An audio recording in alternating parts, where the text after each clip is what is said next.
طيب سنة 2022 كانت سنة مسلسلات بامتياز، مسلسلات قوية لحد دلوقتي لسه معلمة معايا. افتكر منها سيفرنس وذا اوفر، دي السنة اللي نزل فيها الموسم الأول من هاوس اوف دراجون على فكرة. ومع كل الأسامي دي بينزل مسلسل دمر اللي بيحكي عن قصة حقيقية لقاتل متسلسل، لا وبيعرف يخلق لنفسه مكان وبقوة بين الأعمال الضخمة دي.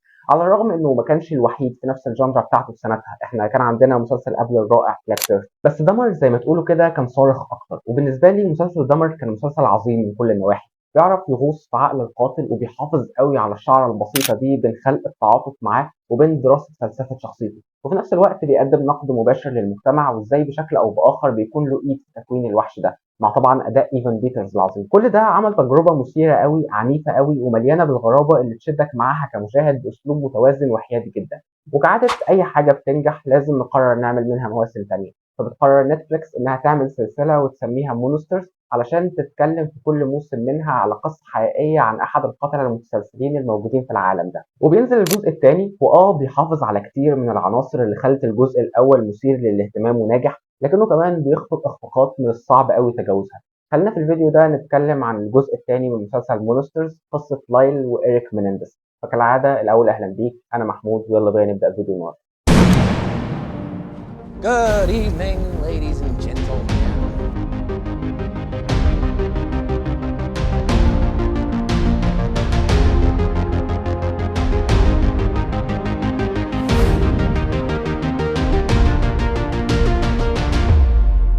طبعا ده موسم تاني لكن ملوش اي علاقه بالموسم الاول زي ما وضحت. بيقدم قصه مختلفه تماما، بيحكي فيها عن الاخين إيريك مينينديز ولايل مينينديز اللي تعاونوا سنه 1989 في قتل ابوهم خوسيه وامهم كيتي بطريقه بشعه جدا. وبننطلق في رحله لدراسه الشخصيتين قبل تنفيذ الجريمه من ناحيه، ومن ناحيه تانيه محاولاتهم المستميته للنجاه من السجن بعد تنفيذها. Eric, I know that they would be proud of us. وانت داخل تشوف المسلسل لازم تعرف ان بكل تأكيد مش للمشاهدة العائلية اطلاقا. مختلف شوية عن جرعة الوحشية والجرأة الصارخة اللي اتقدمت في دمر، لكن ممكن يكون اكتر تأثير في جرعة عدم الراحة والقلق والتوتر اللي بيعرف يخلقه بس من الحكايات اللي بيعرضها، واللي اغلبها بالمناسبة قايم على الحوارات فقط.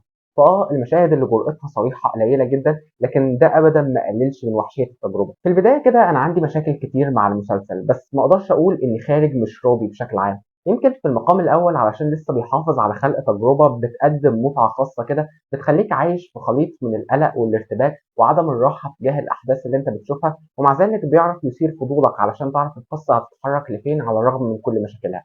فبجد أنا حاولت أقسم الريفيو لسلبيات وإيجابيات بس معرفتش، لأن نوعا ما مشاكل المسلسل هي اللي أدت لجوانب القوة فيه والعكس. الموسم ده بيقرر يتبع نفس أسلوب سرد الموسم الأول ويكشف عن كل أوراقه في الحلقة الأولى، يقدم الجريمة ودوافعها وشخصياتها والعلاقات بينهم كأنه بيقول خليني أرمي عن نفسي الحمل ده علشان أركز في الأهم. والأهم ده متمثل في كم الأسئلة اللي سابتها وراها أول حلقة وعدد الشخصيات اللي بيقدمها على أمل يتحرك معاها في باقي الحلقات.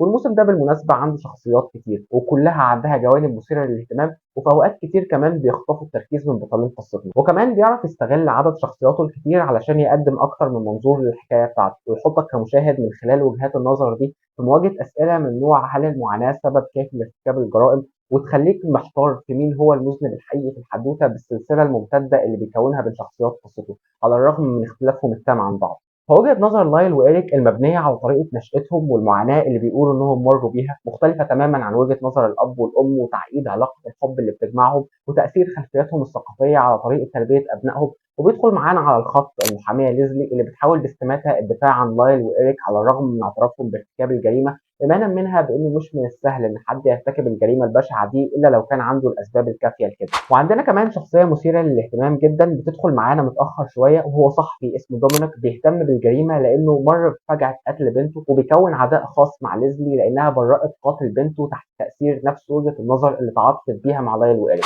وفعلا ده كله كان ممكن يكون مثالي لأبعد حد لو بس كان المسلسل أقصر شوية. سلبيات المسلسل بالنسبة لي بتتلخص في مشكلتين، أولهم إنه طويل قوي، 9 حلقات ما بين ال 55 دقيقة وأحيانا بتوصل للساعة، وتانيهم هو أسلوب السرد المربك اللي اتبعه المسلسل بعد الحلقة الأولى. بس خلينا شوية على مشكلة أسلوب السرد دي ونتكلم على نقطة الطول. والأول خليني أكد إن الحلقات أبعد ما تكون عن الملل، بس ده ما يمنعش إنها بشكل كبير فاضية. القصة على الرغم من كل اللي حكيته ده أبدا ما كانتش تستاهل الوقت ده كله لحكايتها. حرفيا احنا بعد اول حلقه ومجازا الحلقه الثانيه اللي اوريدي بنعرف فيهم معظم خطوط القصه ومعظم وجهات النظر اللي حكيتها دي، بنقعد لفتره طويله قوي نلف وندور في نفس المنطقه ونكرر نفس الكلام اللي اتحكى كله في اول حلقتين.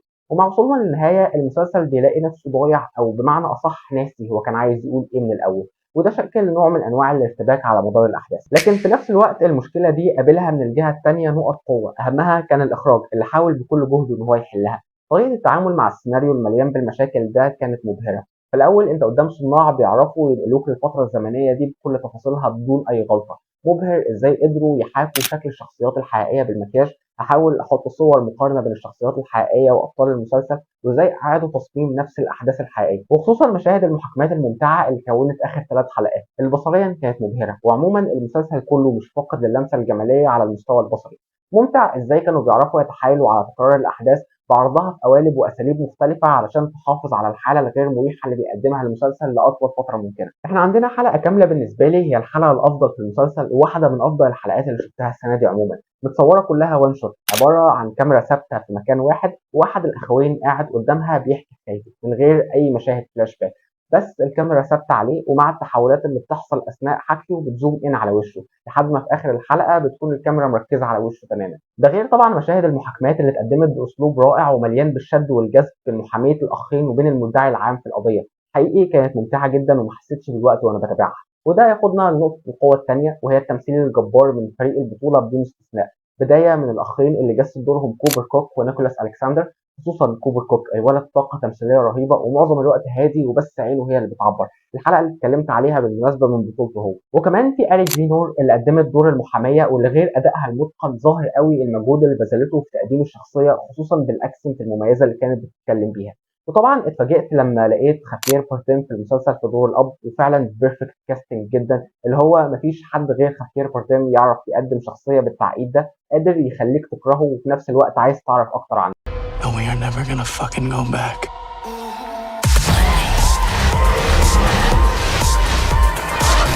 لكن ارجع واقول تاني ان كل ده ابدا ما كانش محتاج 9 حلقات لتقديمه. والاهم ودي المشكله الثانيه هو اصرار المسلسل على اتباع نفس اسلوب السرد اللي تم استخدامه في الموسم الاول، خصوصا في نقطه عرض الفصل الاخير من الجريمه الاول وبعدين نرجع نغوص في الظروف المحيطه بيها. ودي كانت المشكله اللي مجهود صناع العمل معرفش يتحايل عليها، وفضلت العائق الاهم تجاه استمتاعي بالمسلسل ببساطه لان القصه دي ابعادها مختلفه ومحدوده اكتر من قصه دمر. وفي نفس الوقت ده كان السبب الاهم في اختلال توازن المسلسل، لانه معرفش يتعامل مع كم المعضلات الاخلاقيه اللي بتنشا عن الحدوته دي. لما نيجي نقول احنا هنعمل مسلسل عن قاتل متسلسل، خصوصا لما يبقى سيره ذاتيه ومش شخصيه خياليه، بيجي السؤال البديهي: ليه محتاجين نخلد قصص الناس دي علشان ندرس شخصياتهم المعقده؟ تمام، طيب دراسه الشخصيه دي مش ممكن ينتج عنها تعاطف مع المجرم؟ ونرجع للسؤال الازلي: هل المعاناه دافع لارتكاب جرائم القتل خصوصا؟ ويبقى على نوع المسلسلات دي مهمه صعبه قوي في تحقيق التوازن بين دراسه الشخصيه وعدم خلق التعاطف معاها. وده اللي بيتهاوى قدامه الموسم ده. هو مش بيخلق تعاطف بشكل مباشر، بس اسلوب السرد قسم المسلسل نوعا ما لنصين. النص الاول عباره عن ال6 حلقات الاولى بندرس فيها وجهه نظر الاخرين، وهنا السيناريو ما وفرش اي جهد في خلق تعاطف مع وجهه نظرهم واظهارهم على انهم ضحايا. وبعدين في اخر 3 حلقات بيتحول تحول سريع قوي في هدم التعاطف ده بدون اي رابط بين الجزئين، على الرغم انه كان عنده شخصيه بسهوله كان ممكن تخلق الرابط ده، وهي شخصيه الصحفي اللي بنته هي كمان بتتعرض لجريمه قتل، وقتلها بيبرأ بعد ما بيقنع القاضي بالمعاناه اللي مر بيها. وبيتم استخدامه فعلا للهدف ده لنقطه معينه، لكن لسبب ما بنتخلى عنه ومش بنكمل معاه. Eric and I killed our parents together, so I'd say that makes us pretty close. ده كله بيخلينا قدام قصة طبعا أقل بكتير من المتوقع، بيحاول الإخراج المتقن والتمثيل الرائع إنقاذها وبينجح في ده لحد كبير، لكن التزامه بالقالب بتاع الموسم الأول وهوسه بإعادة نجاحه بيضره جدا أكتر ما بيفيده. لكن ده ما يعتبرش سبب كافي يخليني ما ارشحش المسلسل، علشان كده تقييمي للموسم الثاني من مسلسل مونسترز هو 7/10. وبس دي كانت كل حاجة عندي النهاردة. لو وصلت لحد هنا شكرا جدا، أتمنى تكونوا استمتعتوا. شاركوني برأيكم عن المسلسل لو شفتوه، وأكيد تابعوني على فيسبوك وتويتر، هناك بنشر مراجعات مكتوبة للأفلام اللي بشوفها. أنا محمود، سلام.